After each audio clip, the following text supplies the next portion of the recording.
Helo, fy enw yw Rhiannon a dwi'n gweithio i Sally Holland sef Comisiynydd Plant Cymru.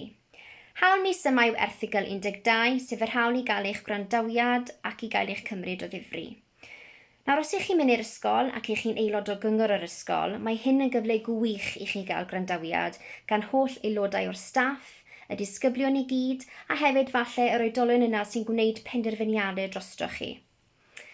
Os ych chi'n cael eich addysg yn eich cartref neu o fewn lleoliad addysgol amgen, cofiwch bod eich gwrandawiad chi yr un mor bwysig â'r rhai sy'n mynychu'r ysgol.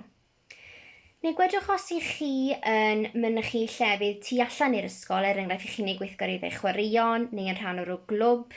Cofiwch hefyd fod hi'n bwysig i chi cael eich gwrandawiad chi yn y llefydd yna hefyd. Neu os ych chi'n teimlo fel bod neb yn gwrando arnoch chi, mae eisiau chi feddwl am falle pwy sy'n gallu rhoi'r cyfle na neu'r cefnogaeth na i chi wir angen i wneud yn siŵr bod pobl yn clywed eich llais chi. Neu falle gallwch chi siarad gyda person ifanc arall am eich teimladau. Os hoffech chi fwy wybodaeth, plis, peidiwch â bod ofni gamu ymlaen a gofyn, achos mae gyda chi'r hawl hefyd i gael gwybodaeth yn ogystal â hawl i gael gwrandawiad.